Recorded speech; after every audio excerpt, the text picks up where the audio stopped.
Welcome to another In Wheel Time podcast, a 30-minute mini version of the In Wheel Time car show that airs live every Saturday morning, 8 to 11 a.m. Central.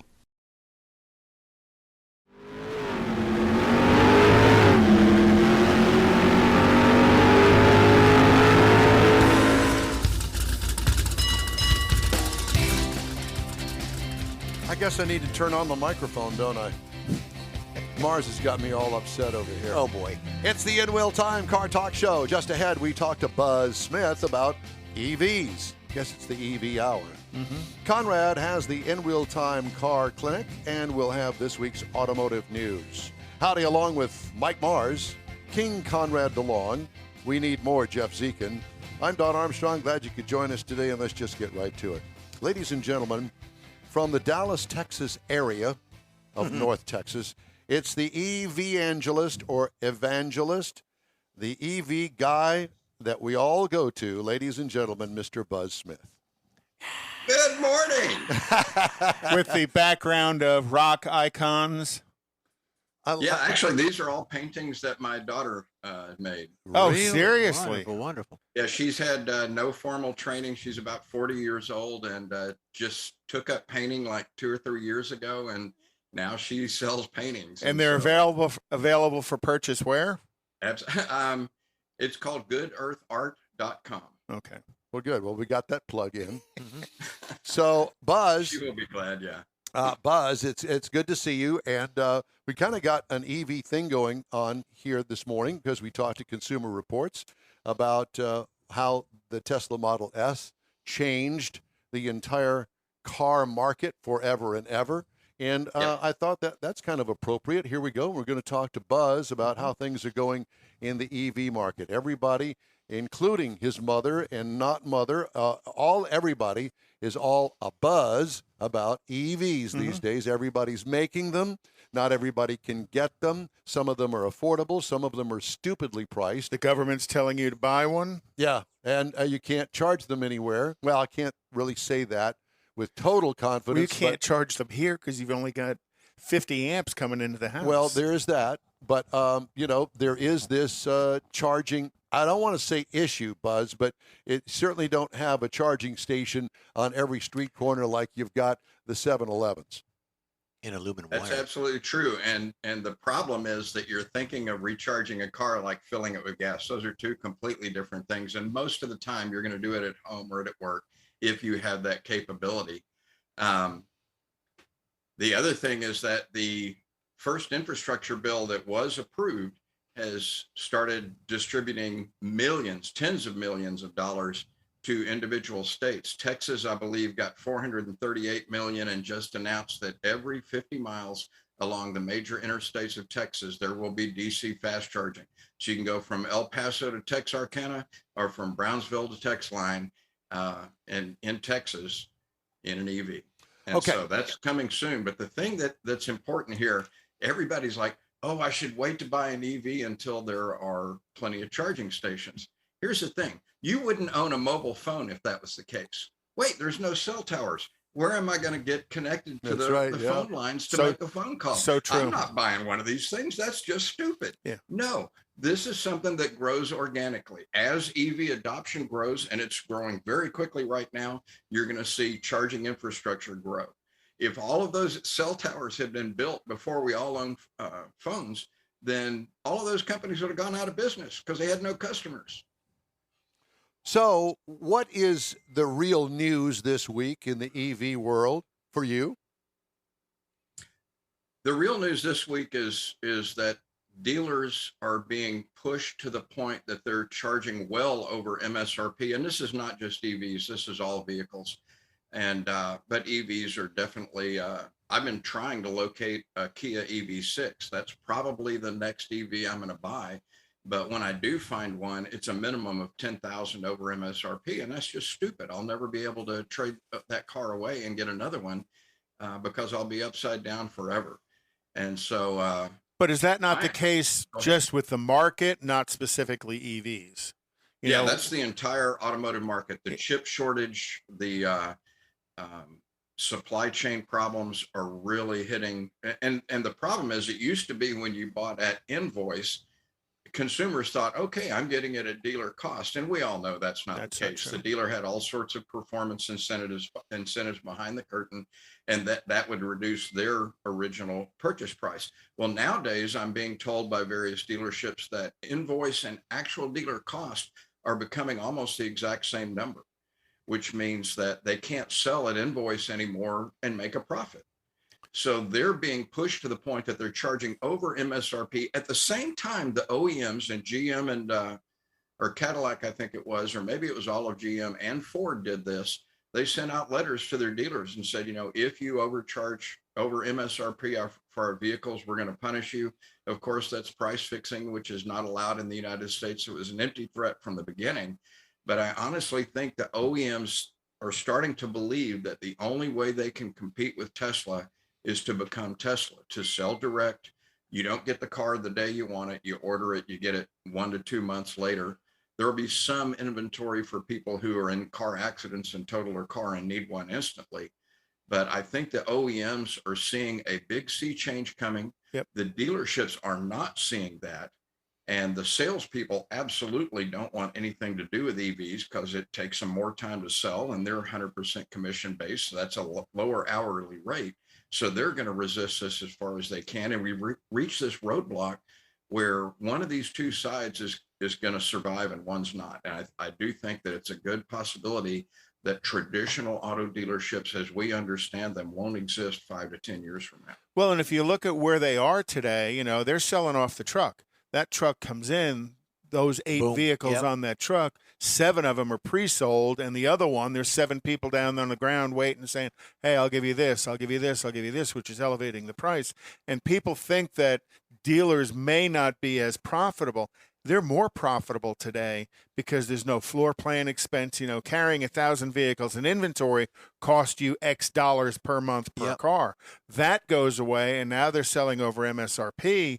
It's And tax at the I end think of the it's year. really helped their bottom line, except for having to blow all the dust off of that big empty concrete space in front of their building every day. Yeah, I think those huge dealerships are becoming dinosaurs. I mean, think about the footprint of a Polestar dealership or a Tesla showroom.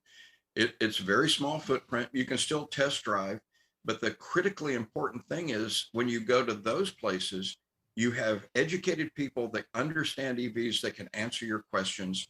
And typically those salespeople, if they're even considered salespeople, aren't commissioned. They're paid a straight salary. Maybe they've got some performance bonuses, but the whole industry is going to be changed by Tesla. And one other thing, back to Don's comment, we owe a debt to Elon Musk. He's the first one to make EVs sexy. That first Roadster, which is really Lotus Elise with an electric drivetrain in it, was a gorgeous car. The Model S, when it came out, if you compared it to any other EV available at the time, it was leaps ahead in attractiveness. And still is. Yeah. And there are some hot looking EVs out there. I would say the EV6, which is what I'm looking at, is an exceptionally Wait a beautiful. minute. I wasn't comparing EV to EV, just that the Tesla Model S is still, to this day, a good-looking car. Yeah, it's a relative good car. seller. Yeah. Getting a little bit dated looking. They need to mix it up a little bit. But other than that, yeah. So how many I think deposits? That's a huge deal. How many deposits do you have? Because I remember you saying you had At least a couple. A couple, 3 that you had deposits on. Now it's 4 or 5. No, I'm holding at 3 right now. Okay, and they are EV6. The Chevy Silverado EV, which I may change to a Blazer now that that's been announced. The Canoe lifestyle vehicle. Canoe may not make it to market. They've had, they went to public listing on the stock exchanges through a SPAC purchase or special purpose acquisition company. It's a backdoor way to get listed on the stock exchanges without having to go through all of the legal. that's a California company. Is that built in South Korea or Japan or something? And it's sold out of SPAC California. is a type of company, so it's Okay. really No, the Canoe. empty Canoe. shell of a company. Canoe. Oh, Canoe. They are based our headquarters was in Justin, Texas, just north of Dallas, Fort Worth. Oh, Their manufacturing facility was a micro facility that they announced in Oklahoma, and they've announced another one, or they've changed their mind and are in Arkansas as well. So Here- it looks here's a like fl- Texas, here's a flashback Oklahoma, for you. Arkansas is where they focused. You ready for this flashback? Do you canoe? Canoe. Canoe. Well, apparently, they might not be canoeing, according to And they Buzz. just got selected by NASA as the Artemis crew vehicle. So when they take them out to the Artemis launch pad, it's going to be in a canoe lifestyle vehicle, which, again, it's a very cool vehicle. And then the third one I've got a deposit on is the Fisker Ocean SUV. And that's going to be an SUV that's available in the high 30s that, Fisker made the Fisker Karma back in the day. Right. Heinrich Fisker is legendary in the automotive industry. So, But not I think they have a affiliated. real good chance of succeeding. But not affiliated anymore, is he? No. His first company went bankrupt Right. when a hurricane went through New York, and a bunch of the Fisker Karmas caught fire when they were inundated with seawater. They were flooded, and the company went bankrupt. They got bought out by China, or by a company in China, if that's really a separate thing. And their battery manufacturer was also bought by China. Back in the days, did you buy a Citroen or did you buy an Edsel or any other kind of car? What was like your that? car before you became the EV-angelist? Well, my first car was a 67 Camaro Rally Sport. Oh, wow. So I've always been about what I think were cool looking American cars. I got a 76 Monte Carlo. Then I went to motorcycles for a while. Then I got a Triumph TR6 Roadster, which if they would come out with a 2-seat Roadster, probably not a Triumph, but let's say the Kia, or not the Kia, what am I thinking of? Mazda. The Miata. The MX Miata, yeah. If they came out MX-5. with a Miata that still had the 50-50 weight ratio, but was 100% electric, I'd buy that thing in a heartbeat. After the Triumph, I went into old man mode and got an Oldsmobile, a small Oldsmobile. And then after that, I think it was 4 Lexuses in a row. I got an Acura Integra GSR manual transmission. Oh, that wow. was my kind of flirting with a fun manual transmission car after the Little hot the rodder. Triumph TR6. Yeah, kind of a hot rod. And then after that, I was Lexus for 4 ES 300s. And then a car accident when gas prices were high made me look at the Chevy Bolt, and I've been plug-in ever since. I'm an accidental EV on it. Now, are you still doing your training don't you contract into dealerships to do training? That's kind of morphed because of the lack of interest by dealerships. There's still companies working with me like Evolve Houston in the Houston area to try to get that going, but the dealers just aren't interested. They're saying, if we train these people right now and we've got no inventory to sell, they'll forget everything they learned before we have cars here Absolutely. for them to sell. Yep. So it's kind of back burner for the auto dealers. Now the OEMs, I'm working with 3 different marketing companies that develop training materials for the automotive industry. And so I've worked with one company that I can't name because of an NDA, but I've done work for Ford. I've done work for General Motors, specifically Chevrolet and Kia, and another one that I signed an NDA on, which is a foreign company. So the OEMs are getting very interested in training the dealerships. But again, the sales people at the dealerships, having been on the inside, I know that they've got to take this training. It's required by the OEM for them to get, certain bonuses. But what the salespeople will do is they'll pay one salesperson to take all of the tests, Take everybody's all of the training, and they get certified that way. Well, and then the other struggle, and I'm sure this is some of the dealers' perspective, is the turnover is tremendous at the salesperson's level. You go into a dealership, there are those guys that have been, if the dealership's been around, there are those guys that have been there 10, 15, 20 years. And then there's another line of guys that have been there 3 to 5 years. And then there's the newbies. And those newbies are always turning over. And there's an expense in training and doing the EV training of those newbies that, it'd be hard to recover. Yeah, in fact, one of the things that I tell everybody, dealers and OEMs, is one of the fastest ways for salespeople to learn how to sell the car is through osmosis. So give them a demo for a month or 2. Let them charge at the dealership. So if they live in an apartment, they don't have to worry about that right now. And within that first month, they'll know all the answers that customers are questioning them about. It's one thing to sit down and somebody says you have a 66 kilowatt hour battery pack, which means you can go 259 miles at an average of 3.5 miles per kilowatt hour. No one's going to remember that stuff. But if you drive an EV, you know that, yep, in the hottest days of summer, I'm going to lose some range. In the cool spring and autumn, I'm going to gain some range.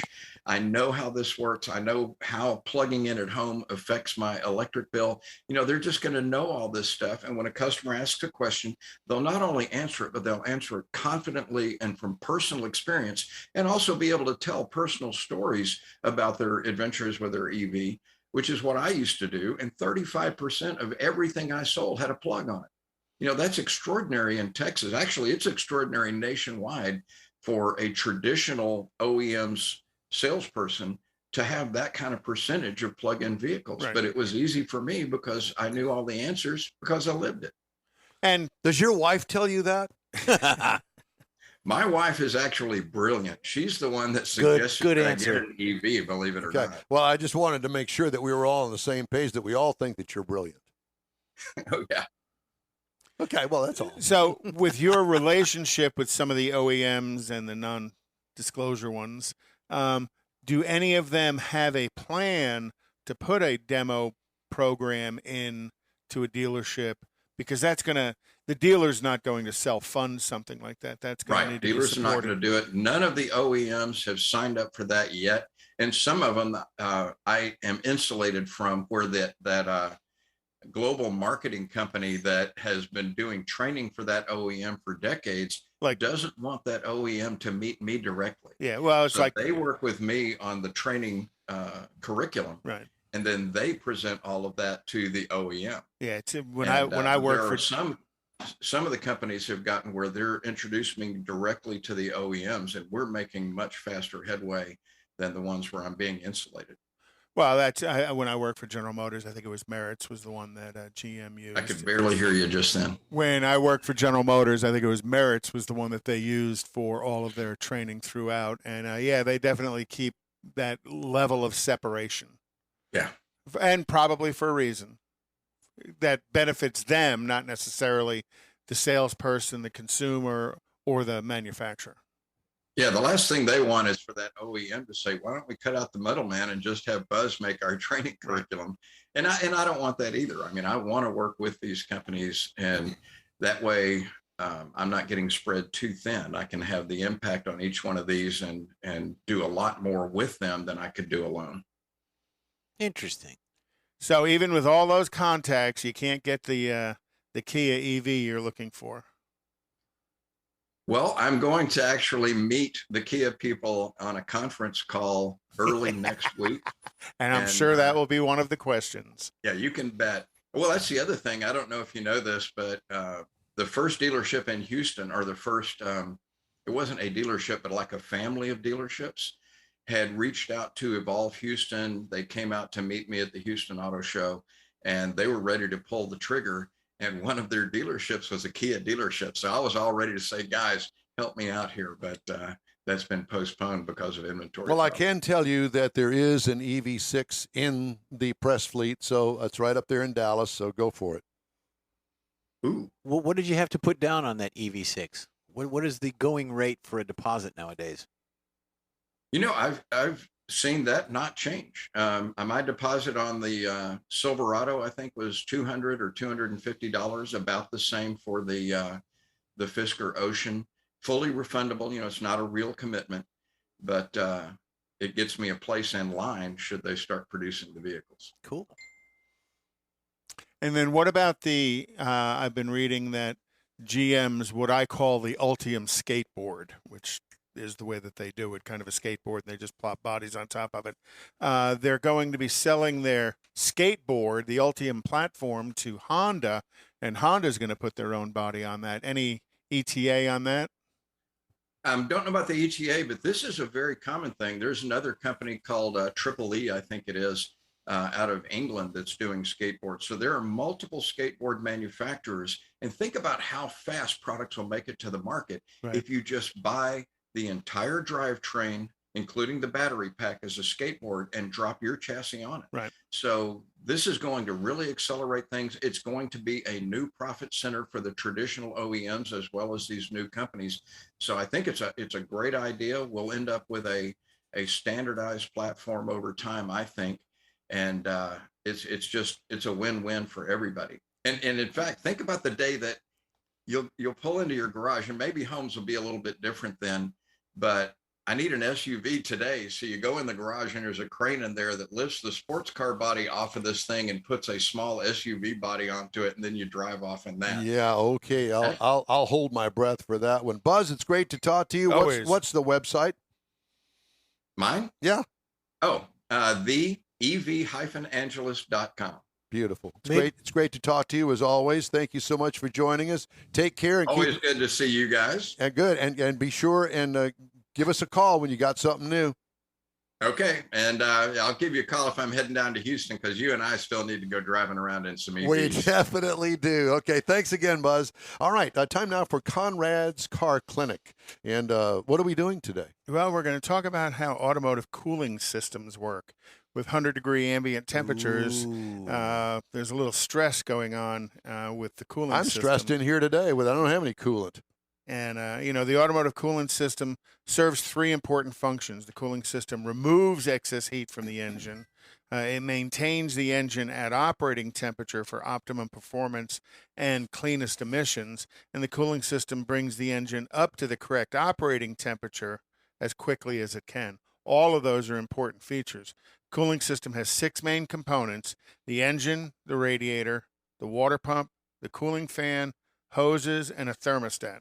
During the combustion process, depending on the engine and driving conditions, as much as 70% of the engine power is converted to heat. The excess heat is transferred to the coolant that's being circulated through the engine by the water pump. That the hoses carry it to the radiator, where the air is pulled through the radiator by the fan, and that's what lowers the temperature. So when you look at this picture, it's hot water in the top of the radiator, and it comes out as cold water in the bottom. Cold water in the bottom of the engine, that becomes hot water at the top, and that helps it circulate along with the water pump. At times, the coolant isn't hot enough to open the thermostat all the way. When this happens, the engine is dependent on the radiator to keep the coolant temperature stable. As long as there's enough airflow through the radiator, the engine won't overheat. But if for some reason that amount of airflow changes, say you get a plastic bag stuffed up in there, or the fan belt breaks on it, well, today's most everything's serpentine, but all of those things stop happening and the engine overheats. And engine overheating can be truly a catastrophic failure. But most common causes of overheating are a loss of coolant due to a leak in the system, a blockage in the hoses, passages in the radiator get clogged up, or malfunctioning water pump or broken thermostat. Many of these problems are a result of a lack of preventative maintenance system. Cooling systems are susceptible to corrosion, such as rust and scaling. Rust, everybody knows what that is. If you've ever opened a radiator cap on a GM vehicle that's got Dex Cool in it, take the radiator cap off and it's got all that mud packed in there. That's actually dissolved engine. That's the corrosion inside a cast iron block that literally floats on top of the coolant, that as the cooling system goes up and down, packs that mud into that radiator cap. So all of those things bring me to tell you, get your coolant system fluid flushed on a regular interval, every 30,000, 40,000 miles. It's a small investment in the long-term durability of your engine and cooling system.